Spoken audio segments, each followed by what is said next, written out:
Hello, hello, hello. Happy Tuesday. Make sure my headphones are connected to the right thing.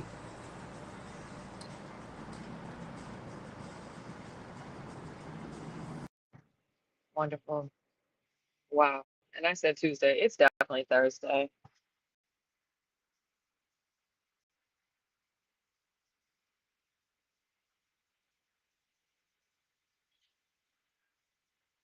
Yes, yes, yes. Happy Thursday, y'all. It's been a long week, but a great week nonetheless. Um, okay, so I have been seeing a ton of founders um, talk about how they need help in their business because they're trying to scale. And we all know, at first it seems like you can do everything yourself. Um, it seems like you are the person for the job, which honestly is like the reason we all started our businesses, right? Because we have a skill set that can help people get from A to B. And when we get into this mode, things start to go well, things are starting to pick up. And then because things are going well, because things are starting to pick up, you realize you're going to have to start outsourcing some stuff.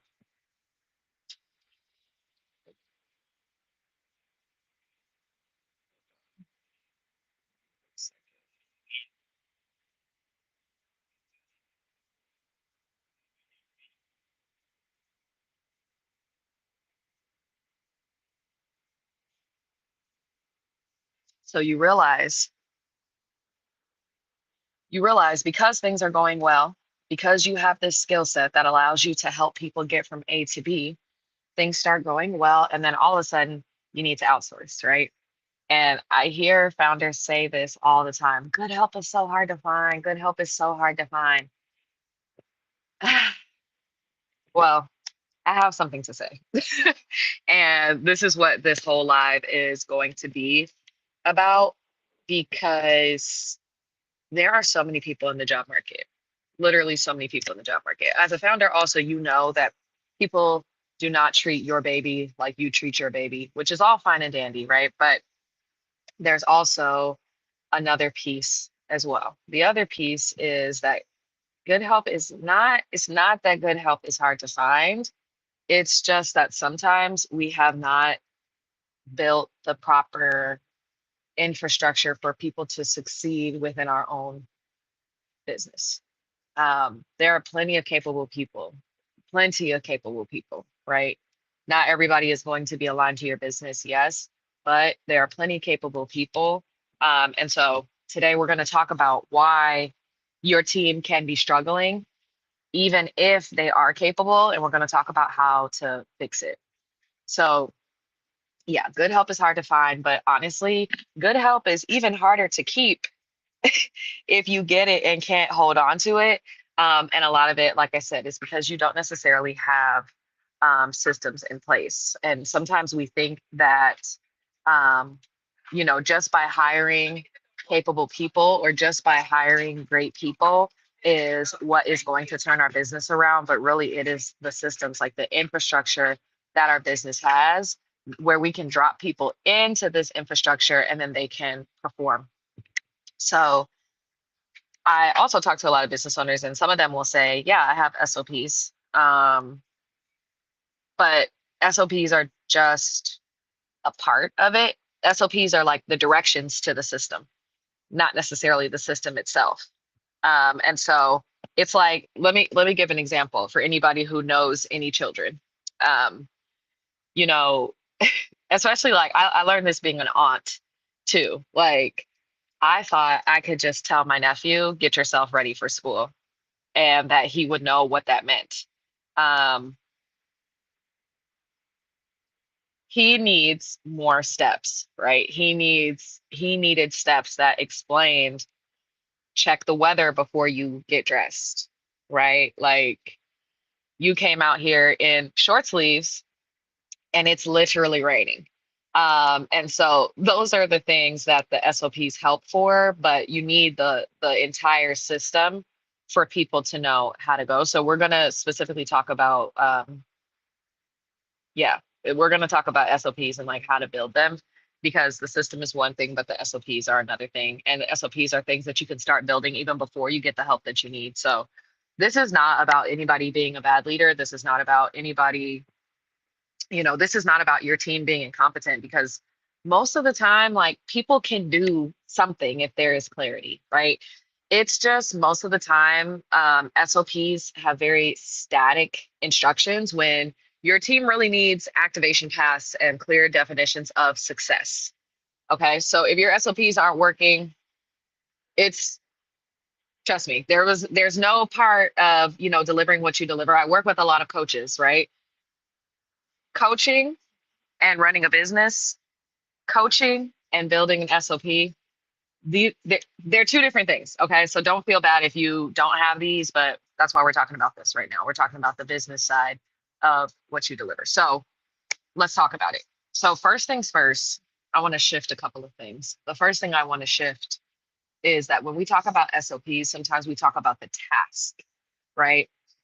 Go do this, right? And we all know, I'm just going to keep using the kid example because people like to think that kids and adults are different, but honestly, like, the learning is actually the same. So it's not just about going to do the task, right?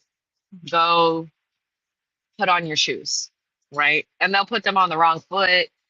It won't be tied right, laces everywhere, right? So it's not about just the task. So the first shift I want us to make is shifting from task to excellence. Excellence, defining excellence is what is going to help your team actually execute. So it's not just about sending the invoice. Oh, send the invoice. No, send the invoice within 24 hours with a personalized note and next clear steps. And also, here's the template for the note, right? It makes things very, very, very clear on what excellence looks like, right? There's a criteria for performance, what meets expectations and what exceeds expectations. You remember when you had your 9 to 5 and you would get your performance review and there's a 1, 2, 3, 4, those things have to be present as well in your SOP. Like the 3 and the 4 needs to be clear in your SOP so that people know what great looks like. So meets, the invoice is on time, the details are correct, but exceeds might be adding the personalized note and accepting the client questions, right? And so, yeah, shifting from task to excellence and also making sure that you have what meets and exceeds your expectation. Okay. The second thing, y'all, and this is like really, really, really big, link your SOPs to your workflows. Link your SOPs to your workflows.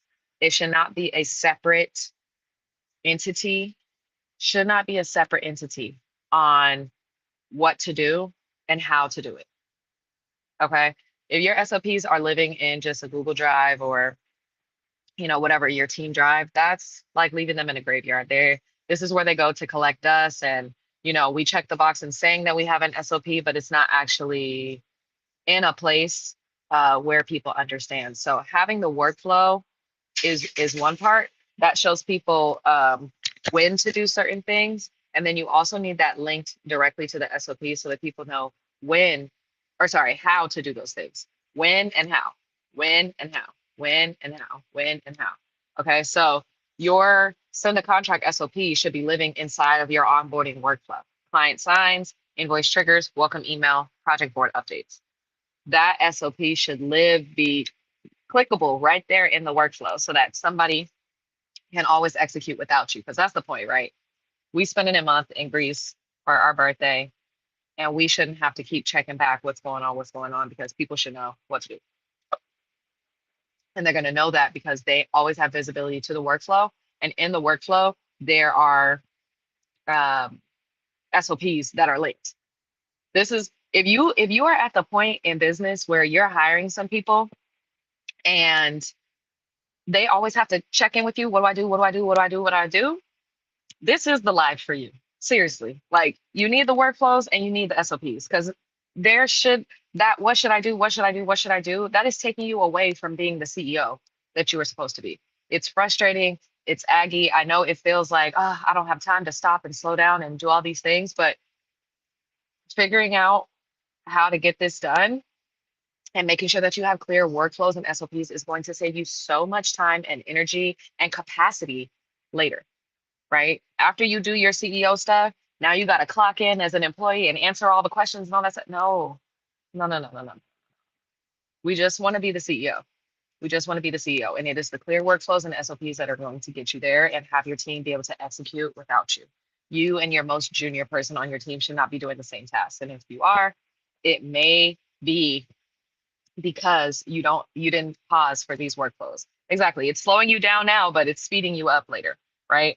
And also, I build workflows. Like this is literally what I do. I go into business, I build in workflows, I build in SOPs, and then I train your team on how to use them so you can focus on just being the CEO. This is extremely important to being able to scale your business because the CEO decisions that you need to be making are not in responding to customers and all that stuff. You need to be looking at your dashboards and figuring out what levers you need to be pulling so that you can be making more money, right? Your operations that can reveal where your money is hiding in your business and all those things, right? But as a CEO, you're making different decisions than the ones that the people that you hire are doing, and that's fine. Okay, so the last shift I want to talk about is training through activation and not documents. So sometimes what we like to do is cut a little corner and ask, let's say AI, oh, build us an SOP, copy, paste, boom, into a Google Doc, send it to the person. And like, that's kind of it. I think this is the former educator in me. This actually came to my attention when I had a meeting on Friday and I was talking about this. The former educator in me knows that handing somebody a piece of paper is not a sufficient way to make sure that they are trained.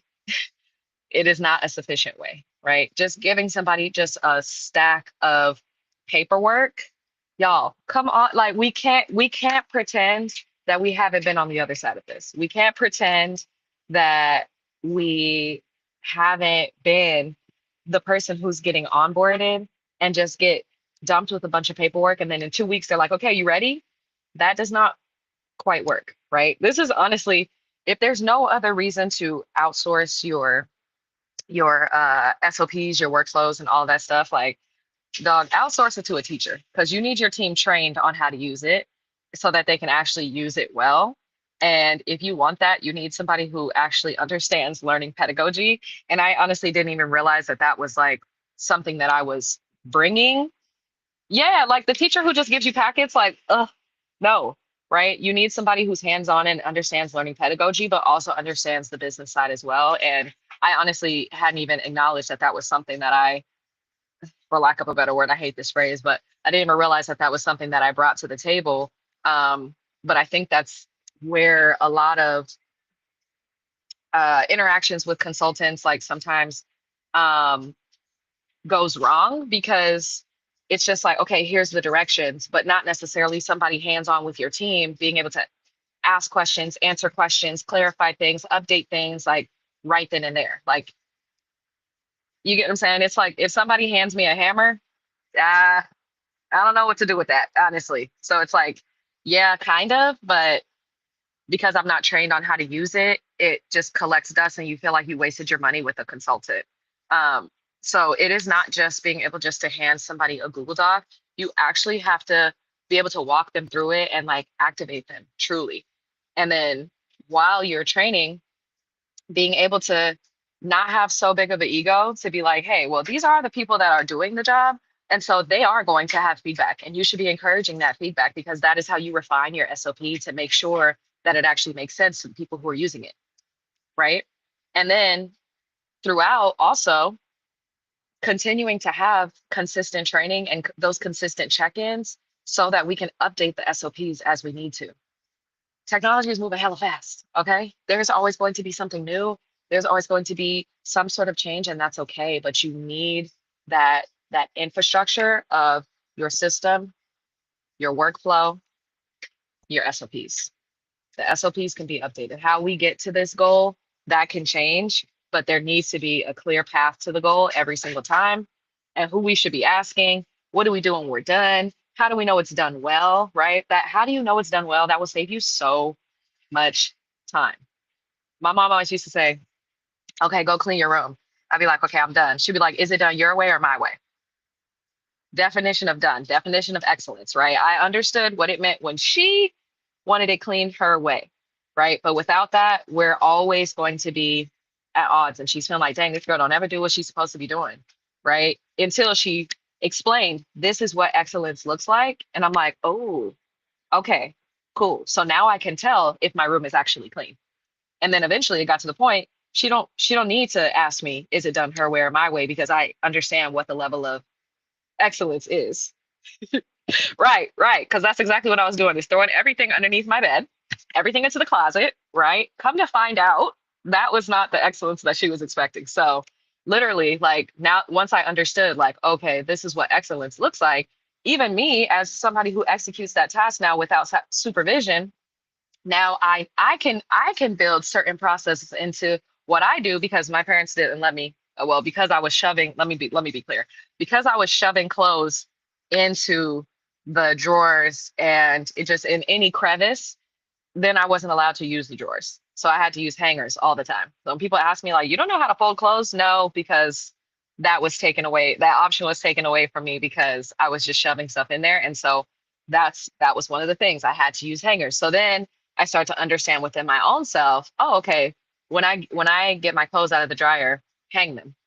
Cool. When I take something off, hang it. If I take a jacket off, hang it, right? And so that started to build autonomy within myself as well to be able to execute at this level of excellence that she was looking for. And we know these things, right, as people.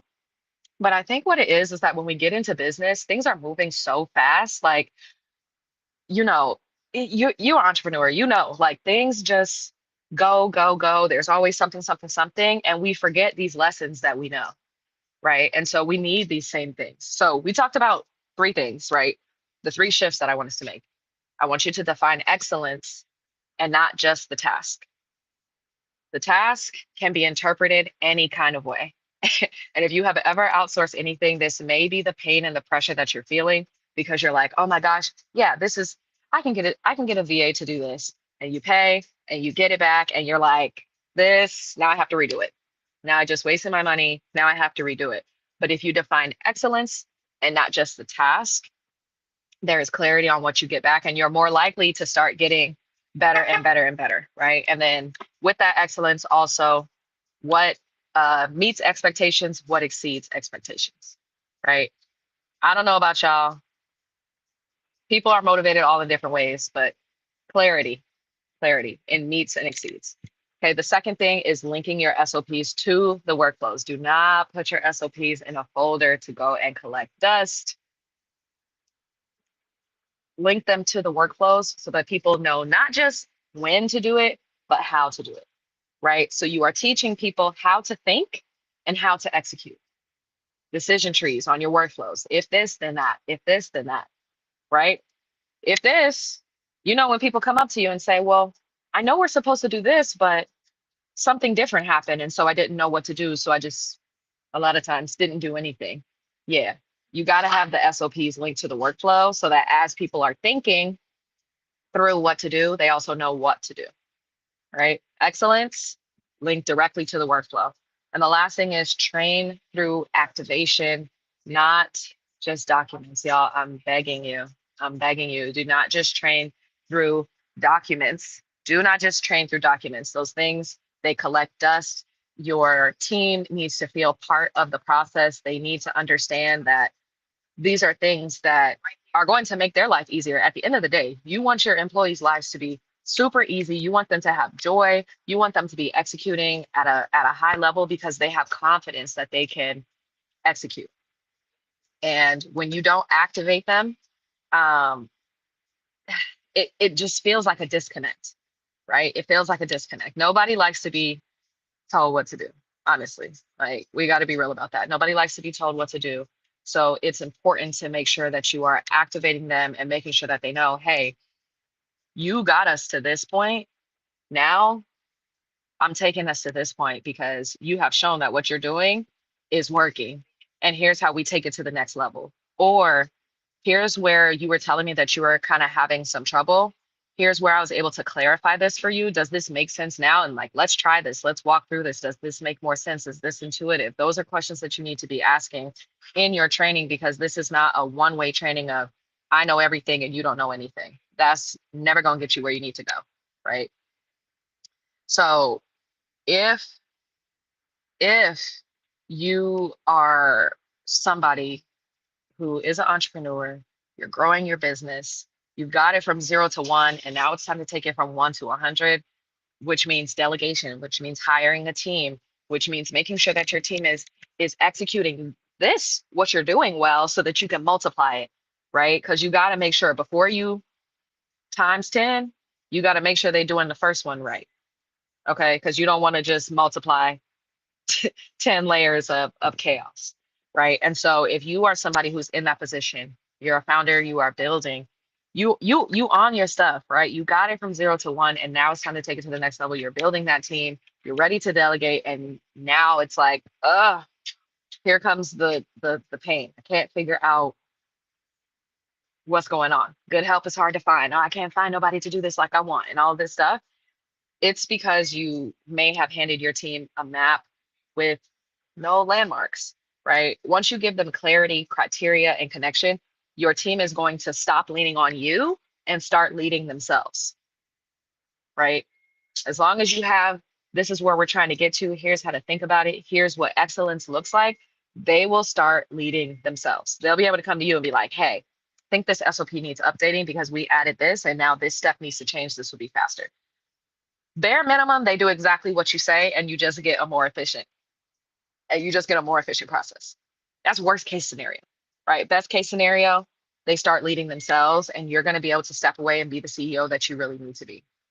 So here's what I want you to do, because I always like to leave you with something. Pick one SOP that you have made. If you haven't made an SOP, that's okay. But if you have people on your team, baby, we've got to get some SOPs. Okay. So pick one SOP that you have, and I want you to go in and I want you to add criteria for what meets expectations and what exceeds expectations. Okay. And then I want you to reactivate your team. And in the next week, I want you to see if your team starts to move faster. Okay. What is the meets? What is the exceeds expectation? Right in the SOP. Right in the SOP. Right in the SOP, because this is exactly where they're going to look. If they have questions, this is where they should be going first. So they should also be able to see, hey, here's what meets, here's what exceeds, right? Make it easy for them to win. Okay. So if you are somebody who's at this point and you're like, this is going to slow me down. I need this, but this is going to slow me down. This is going to slow me down. I actually do workflow happy hour. And so Monday through Thursday, 3 to 6 Eastern Standard Time. In 1 hour, I build a workflow for your team. I will let you know where the SOPs need to go. We will talk about the technology that you need that can help you with this. And also just do a whole tech audit, right? But we will build this workflow start to finish so that you can drop your SOPs in there. So if you're not sure how to build a workflow, if when I'm saying workflow, this sounds foreign to you, let's definitely have a conversation about that, because that is something that you need to scale your business. It is going to be, it's going to be very, very difficult to scale your business without having the clarity of workflows, without being able to build systems. And then we've talked for 30 minutes about the SOPs. So all of those things are necessary if you are ready to scale your business. And if you are looking for that, come to Workflow Happy Hour. The link is in my bio. Yes, somebody just asked me, do I help with automations? Yes, that is part of after we build your workflow, we talk about the technology that works for that. And I'm gonna keep saying this, you cannot automate everything. You cannot automate everything. And so sometimes people are using automations and they're okay with using automations, right? But sometimes they're automating the humanity out of their business, and that's a no-no too. Like, we'll talk about the places where it needs to be a human executing this task and where it needs to be an automation, or whether it can be an AI agent, whatever the case may be. But even when you're using automations with AI, you still need a person who checks and makes sure that everything went right, because you know technology is only good when it works. So come to Workflow Happy Hour. The link is in my bio for you to sign up. I also have SOS, the newsletter that is dropping in September, which is right around the corner. I have some free resources in my bio. But yeah, good health is not hard to find, but I promise you it's really hard to keep if you don't have your systems and your workflows and your SOPs. Thank you, everyone. It's been week 3 of SOS Live. We will meet again next week, same time, same place, Thursday, 1 o'clock, 30 minutes, getting straight into it. Have a great rest of your day.